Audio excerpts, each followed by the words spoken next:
Umaga ng Disyembre na maglayag ang Vapor Tabo patungong Laguna. Sakayang napakaraming pasahero habang binabagtas ang paliko-likong Ilog Pasig. Ang Vapor Tabo ay nahati sa dalawang bahagi. Sa itaas ay ang kubyerta at dito matatagpuan ang mga maglalakbay na nakasuot Europeo. Mga praile at mga kawani ng pribadong tanggapan na nananabako habang tumitingin sa tanawin. Ang tanging babae lamang dito ay si Doña Victorina, nakahalubilo ang mga Europeo. Bagal naman ang bapor na ito. Ano ba naman ang mga malilit na bangkang iyon? Mga sagabal sa daan. Pati ang mga Indyo, mga perwisyo sa mundo. Umagang-umaga sinisira na nilang araw ko. Kapitan, bakit sa bahaging ito pumapesto ang mga hangal mong tauhan? Dahil mababaw doon, senyora. At bakit napakahinahon ang takbo ng bapor na ito? Hindi mo pwedeng bilisan ang takbo ng makina? Pagkatsasadsad tayo sa palayan, senyora. Abala sa pagkwekentuhan ang mga pasahero sa kubyerta na sinadya nila upang hindi makahalubilo si Doña Victorina dahil sa kanyang kayabangan. Ay nako, ang Ilog Pasig ay masyadong paliko-liko. Dapat itong ituwid dahil dito mabagal ang pag-usad ng bapor. Tama, dapat gawan nila ng paraan upang palalimin ng Ilog Pasig. Para naman bumulis ang pag-usad ng bapor at mga sasakyan pandagat. Naalala niyo ba kung sino mga tao patas na maaga ang bensay? Rila yan sa lalawagin ng Puente del Capricho na ginawa na aming isang kapatid. At di natapos sapagkat ang mga terorya ay pumunta sa tuloy na iyan at pakikipaglaban sa lahat ng mga baha at lindol. Iyan, putres, iyan nga ang talagang sasabihin ko. Iyan ang Puente del Capricho at ang mga taong pantas sa mga agham. Yan ang ibig kong sabihin, Padre Salvi, putres! Si Bensaib ay di nakakibo at halos napangiti. Marahil ay sanhi sa pag-aalang-alang o kaya talagang walang malamang sagot. Gayong siya ay ang tanging may ulong nag-iisip sa Pilipinas. Mangyari wala ni isa mang maayos na lawas sa lupaing ito. Ang Lunas ay napakadali at sa katotohanan ay di ko malaman kung bakit wala ni sino mang nakaisip nito. Ang Lunas ay napakadali at walang magugugol na anuman. Pumukay ng isang matuwid na kanal mula sa bunganga ng ilog hanggang sa labasan at padaanin ito sa Manila. Sa madaling salita, magbukas ng isang bagong ilog sa pamamagitan ng paggawa ng kanal. At sarhan ang dating Ilog Pasig. Makakatipid ng lupa, mapapadali ang paglalakbay. At naiiwasan ng pagtaas ng buhangin na nagiging sangga sa ilog. Isang paano ka lang, Yangke? Ipagpaumanin ako ni Ginoong Simon, ang ginagalang kong kaibigan. Kung aking sabihin sa kanyang, di niya ako kapalagay. Sa panukulang ito ay maraming salapi ang magugugol at marahil mapipilitan tayong sumira ng kabayanan. Pwes, sumira! At ang salaping ibabayad sa mga manggagawa. Huwag silang bayaran, gamitin ang mga bilanggo at bihag. Aba, hindi makasasapat, Ginoong Simon. Pwes, kung hindi sasapat, ang lahat ng bayan, ang mga matatanda, ang mga kabataan at ang mga bata ay pagawain.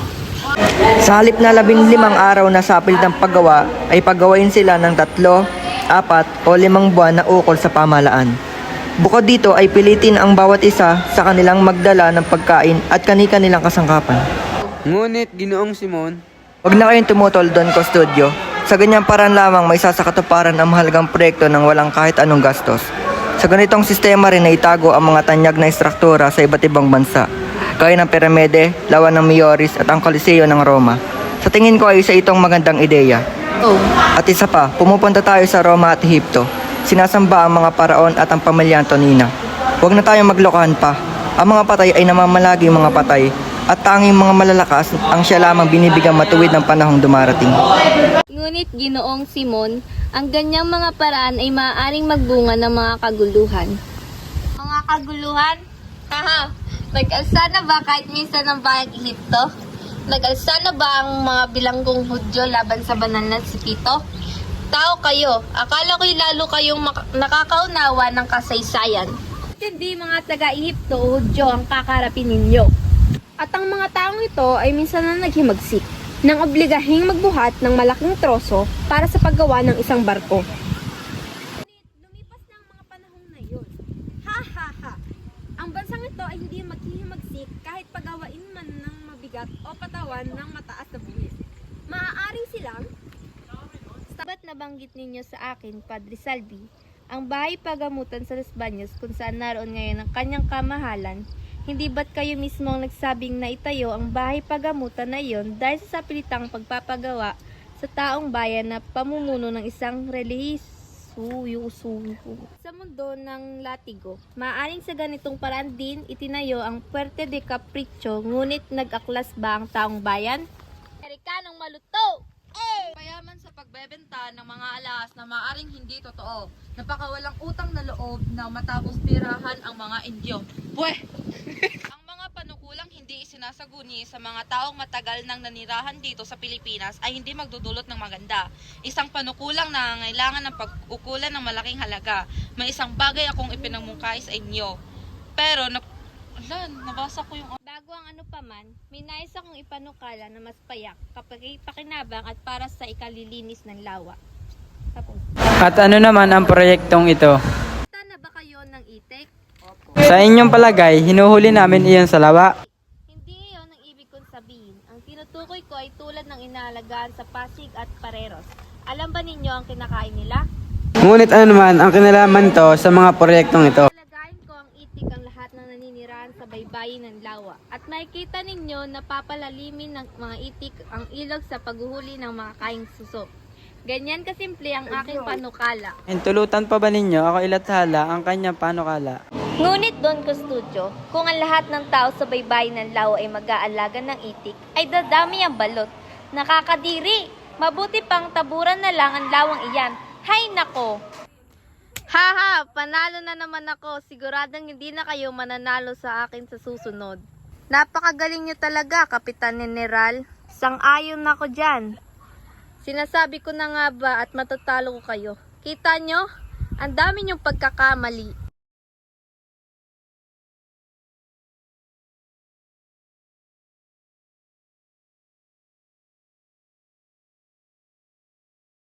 Sa ibabaw ng hapag na laruan ay nakataya Ngayon ang ay ikalulusog ililipat ko na ng mga kawani sa mga dapat nilang kalagyan na bayan. na magpatalo Ang ilan nila naman Padre ay aalisan Sibylla ng katungkulan para at makuha ang ipapatapon sa sitwasyon malayong lugar. ng Kapitang General. Padre Fernandez, ibig niyo po bang maglaro? Lalo akong hindi marunong. Kung gayon, ay papuntahin dito si Simon. Ano pong pasya nyo sa mga nasamsam na sandata? Ibig ba ninyong palitan si Padre Camora, Senior Simon? Ngunit ang itataya niyo ay mga brilyante sa halip na salapi. Walang problema sa akin kung gayon. At ano naman ang itataya nyo? At ano naman ang itataya namin? Aba, kayo ni Padre Irene ang magbabayad ng pagkakawang gawa, panalangin, kabaitan, hindi ba? Alam ninyo ang kabaitan ay taglay ng bawat isa, hindi tulad ng mga brilyante ninyo na palipat-lipat ng kamay. Ang kabaitang taglay nasa pagkatao na namin. Kung gayon ay papayag akong bayaran na lamang ninyo ng mga pangako. Sabihin nyo na lang, lilimutin ko ng 5 araw ang karalitaan, ang kababaang loob at pagkamasunuri. Kayo naman, Padre Irene, ay ganito. Lilimutin ko ang kalinisan ng ugali, ang pagkamahabagin at iba pa. Nakakapagtakang tao ito si Simon kung ano-ano ang iniisip. Ang ibabayad naman ng Kapitan General sa akin kung sakaling matalo ay ang pagkakaroon niya ng kapangyarihang ipabilanggo ang isang tao ng 5 araw o buwan, o pagpapatapon sa isang taong walang nakatalang pangalan o isang utos sa Gwardiya Sibil na makabaril ng bilanggo habang inihahatid sa bilangguan. Ngunit, Ginoong Simon, anong mapapala ninyo sa panalo ng kabaitan? Mga pagpapatapon at mga pagpatay? Bakit? Kailangan linisin ang bayan at lipunan ang lahat ng may mga masasamang budhi. At hanggang ngayon ba ay galit pa kayo sa mga tulisan? Gayong maaaring hiningan kayo ng mas malaking tubos? Huwag naman kayong mawalan ng utang na loob. Ipinagtatapat ko na binihag ako ng mga tulisan, ngunit matapos ako mag-isip, ay pinabayaan nila akong maglakad ng walang hinihingin tubos maliban sa 2 kong revolver at 2 punyo. At kinamusta pa nila ang Kapitan General. Siya, tama na ang biroan at sugalan. Magtrabaho na tayo at marami pa akong dapat lutasin. Sa araw na iyon ay napag-uusapan ang tungkol sa Akademya ng Wikang Kastila. Kaya't naroon sina Padre Irene at Padre Sibylla. Ano ba? Ang panukala tungkol sa pagbabawal sa paggamit ng mga armas. Pagbawal ngayon din. Pagpatawad po ninyong sabihin ko na alinmang bansa ay pinahihintulutan ang paggamit ng armas de salon. Hindi tayo tutulad sa kanila. May 4 na buwan pa lamang ngayon ang pagtibay ng hindi pagbabawal sa paggamit ng armas dito. Gawan niya ng paraan. Sang-ayon sa panukala niya. Ang guro sa Tiani ay humihingi ng malaking bahay upang... Ano pang malaking bahay? Mayroon na siyang kamalig. Wala akong kinalaman sa bagay na iyan. Sa namamahala sa pangasiwaan siya dapat humingi. Ang guro na iyan ay ang isang polibustero. Ang totoo ay ang sino man ang ibig na magturo ay maaaring magturo saan man. Maraming karaingan na naririnig ko sa guro na yan. Mabuti pa alisin siya. Alisin! Ang mga guro dito ay umaabuso. Kalabisan ang paghingi ng higit pa sa inang bayan. Filibusterismo. Ang bayan muna bago ang lahat. Ang ating pagkakastila. Susunod, lahat ng dumaing ay tanggalin sa tungkulin. Napakadali ng solusyon dyan, kamahalan. Gawing paaralan ang mga sabungan sa loob ng 1 linggong araw. Mainam na panukala. Kadaig tayong lahat. Ngunit ang totoo ay may sabong sa buong linggo at yamang ang pasabong ang nagbabayad sa pamahalaan ay hindi nararapat na. Kung gayon ay huwag magpaaral sa mga araw na iyon. Lalong kasalaulaan ang magkaroon ng mabuting gusali para sa mga bisyo at para sa karunungan ay wala. Ngunit alalahanin ninyong nagbibigay sa pamahalaan iyang mga sabungan na yan. Tama na yan! May iba pa akong balak para sa usapin na yan. May iba pa dapat pag-usapan? Kahilingan ng mga estudyante na makapagbukas ng akademya ng wikang Kastila. Ay na. May mga 6 na buwan na naghihintay ng pasya ang mga estudyante ukol sa usaping ito. Naging kakatuwa naman ang namayaning katahimikan kaya't nagtanong ang Kapitan General. Ano naman ang mga kuro-kuro nyo? Isayang matahimik na pag-aalsang may tatak at siyo. Pag-aalsa? Kinabibilangan ito ng mga kabataang tinatawag na kawan na masidhing pagbabago.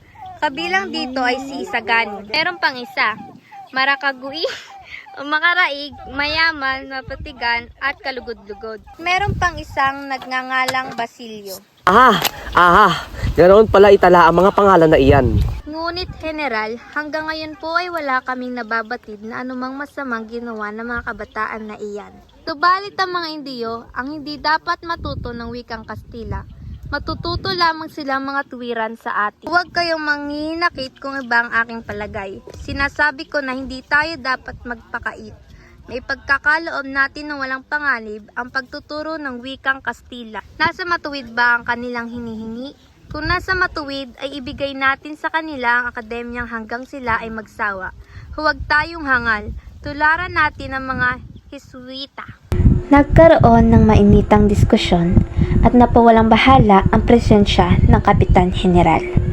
Lahat ay nagsasalita kabilang na si Bensaib na nakikipagtalo kay Padre Camora. Sa oras ng merenda na lamang natin pag-usapan ang mga iyan. Baka sumama ang kanilang mga sikmura. Bueno, bukas na lamang ipagpatuloy ang diskusyon na iyon. Ang anak na babae ni Cabezang Tils ay humihingi ng tulong upang mapalaya ang kanyang may sakit na lolo. Di ba ako maaaring kumain na mapayapa? 3 araw na siyang pabalik-balik dito. Kawawa naman. Sige, Padalhan ng sulat ang tenyente ng mga gwardya sibil para palayain ng matanda. Quiroga, isang negosyanteng Czech na naghahangad makaroon ng konsulado ang kanyang bansa, ay nagandog ng isang hapunan. Dinaluhan ito ng mga tanyag na panauhin, mga kilalang mga ngalakal, mga praile, mga militar at mga kawani ng pamahalaan na lahat ay pawang kanyang mga suki o mga ninong. Dumalo si Simon sa handaan at nang tanungin siya ni Quiroga tungkol sa mga pulseras na kinuha nito sa kanya. Sinabi nitong, Inyo Simon, akin lugi, akin maksak. Talugi kayo. Bumaksak, Quiroga. Ganun pala'y anot kay Rami Botelya ng talampasan ng mga paunahin. dinala ni Quiroga si Simon sa isang silid at dito ipaninuwanag ni Chinoy ang sanhi ng kanyang kalungkutan. Aniya, naibigay niya sa isang maganda at kabig-kabighaning babae, kaibigan ng isang makapangyarihang lalaki, ang 3 pulseras. Matapos ay nilahad pa ng Chino ang mga pautang nito na hindi pinabayaran. Nangangailangan pa naman ako ng salapi at inaakalang mababayaran ninyo ako. Ngunit ang lahat ay maaayos. Ayoko namang bumaksak kayo sa maliit na halagang iyan. Siya, gagawin kong 7 ang utang ninyong 9,000 piso. Kailangan ko lamang na ipasok ninyo ang ilang kahon na baril na dumating ngayong gabi. Ibig kong itago sa inyong tindahan. Hindi magkasyang lahat sa aking bahay. Nagulumihanan si Quiroga sa narinig. Huwag kayong matakot, hindi kayo mananagot. Ang mga armas na ito ay itatago sa iba-ibang bahay na unti-unti. At pagkatapos ay gagawa ng pagsisiyasat at marami ang ibibilanggo.